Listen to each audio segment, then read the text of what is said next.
Hello friends, welcome to another Value Vintage Cards video. Today I'm going to talk about the set you see in front of you. We're going to discuss Kahns. So when you get into the hot dog sub-issues, regional issues, kind of what we used to call oddball, now I just call like rare, scarce, unique, super cool, tough to come by sets. Kahn's usually ranks up there because they had a print run that not only spanned different sports, but quite a few years, starting in the 50s, going into the 60s. So you had quite a few different players, quite a few different sports teams, everything else covered, and a lot of them were pretty significant as we kind of start paying attention to things like pop reports and all that kind of stuff. So I just want to start off. I'm going to go from my most recent to my oldest, not anything relating to value, because this one is among the more expensive ones that I own. But a Roberto Clemente, I wanted at least one Clemente. So that's a 62. It's a BVG, which does not bother me whatsoever. You'll find some of these are better done than others in terms of the backs. Talk about interesting. They have Montreal International on there, which is really, really cool. They get into ancestry and how they were obtained. So that's a really neat one. I love the back of that. Image is cool. That is not an autograph. That's the way they have the card designed, but you can get a lot of really cool Clementes. The other thing that's interesting with Kahns, so they're usually packaged with hot dogs, so a lot of them are in really, really rough shape. So 4.5 is actually extremely high grade, and some years you'll find are much better than others, but 4.5 is pretty darn solid. I would take that any day on any year.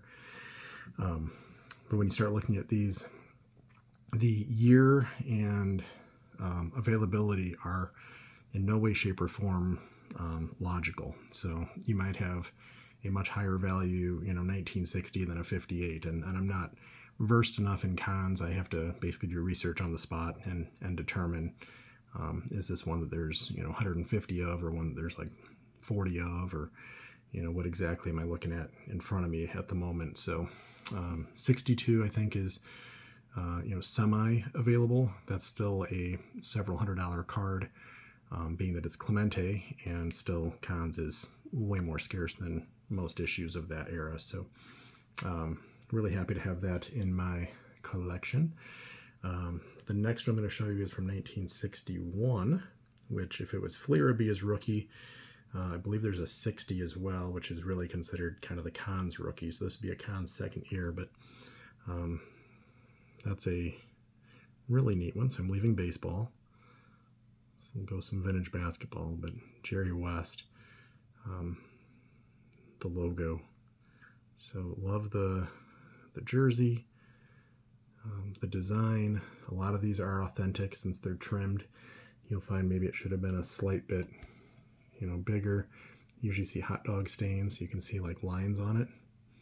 So I think it's super cool. I think these, we see them in like an 8, like someone stole that from the factory and took it home. Like, that's fine. It's neat to see it in perfect shape, but there's something that just feels right about seeing one of these that's, got hot dog marks on it. It's, the corners are all dinged up and bent up because somebody had to either take this out of a package or trim it, or, depending on what the issue is. But I would take that any day. So that is my 1961 Jerry West. I was going to say fun story, not fun story, but interesting story. We'll go with that. I had negotiated that and purchased it, and while it was being delivered is when he passed. So, I think all of us feel a little bit weird capitalizing on someone passing away, and that is kind of an odd thing, but the extra attention drawn when their name, kind of hits the newspapers, well, old-fashioned, hits the internet, they draw a little more attention, and people reflect back on who they are, and a lot of times realize how good they really were, and you do see that little extra spike of interest. And so don't know where that went. It's not anything that I'm going to care to move because I want it in my collection. The next one is a 1958 Kahns. So if it was a second year tops, that would be what you'd be looking at with Frank Robinson. So 58 Kahns, Frank. I want to say this one sold for less than 57, which makes sense. But I think their population's pretty close, and I think the pricing is actually somewhat close. What's interesting on these is you get a cool like story on the back.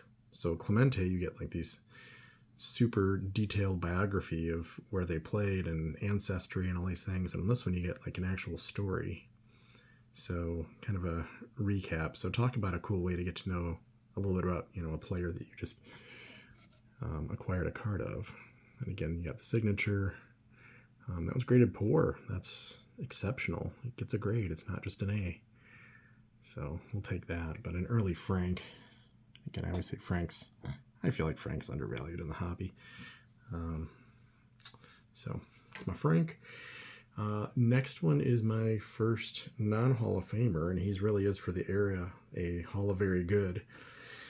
White Sox player, played for a few different teams. He was known to me as White Sox and also on this team. He was known as being on the Reds. So Ted Kluszewski, that 57 tops of him is one of the more iconic cards in the hobby.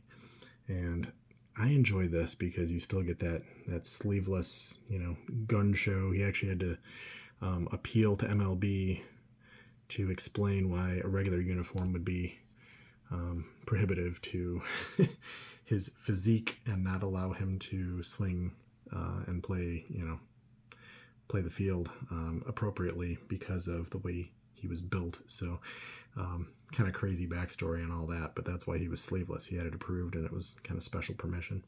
But again, you got the hot dog stains on the back, so love that. So super brutal, gets a 1. Like I said, 1 is, to me, high grade. The last one is my only raw one. It's my biggest one. It's also a 1956, so I have 2 of 1 year. And it's also a Cincinnati player. So 1956, it's ungraded. Population between SGC and PSA currently is 40, so with me holding 1 ungraded, there's at least 41, and I'm not sure how many are at BVG, so I'll throw my guess out there and say there's between 50 and 100 of them that exist. And this one, when it's graded, I'd like to get it graded. I think I can get it graded by SGC for standard cost. I'm not an SGC expert. I've only submitted twice, but I think this one is definitely worthy of being graded. So here's the crazy thing. Every time I show this, I get more and more impressed with just the fact this exists. Because his rookie's 1957 tops. This is a 1956 Kahns. So how neat is that? It's from the year before. There is a 57 Kahns. The back of this is rough. The back, you can actually see the holes in it a lot easier. So there's at least 3, 4, 5, 6, 7, 8, 9, 10, 11. I mean, this thing was stapled, hammered, hot glue gunned, whatever. It is rough. According to PSA website, this has sold 4 times in circulation in various grades. I think the last one went for like $1,300. 1.5s were higher, but there's a few high grade examples out there. Again, that's not the norm at all with these. Normally they are A's and 1s, and this is a brutal A, but I was thrilled to be able to see this come up in auction and to bid and acquire it. So if you've not seen a 1956 Kahns of Frank, I always kind of say like pre-rookie card, that's what that looks like. Heyo. Got it in like the world's biggest top loader, at least in proportion to what it is. I know they're bigger. But yeah, that is my small, but I will say small but mighty Kahns collection.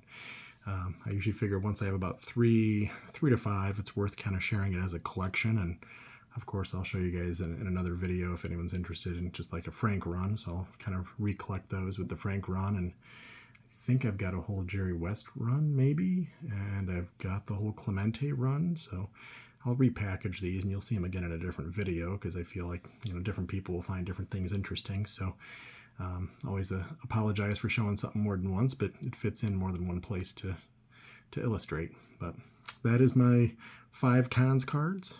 Again, if you're looking for 50s, 60s, quote-unquote oddball, scarce, unique hot dog issues, this is a great choice. And if you can land a 56 Frank, I highly recommend it. That's one of the more exciting cards that I have picked up over the years. So that's it for today. I will catch you all on the next video. Thank you all. Have a good one.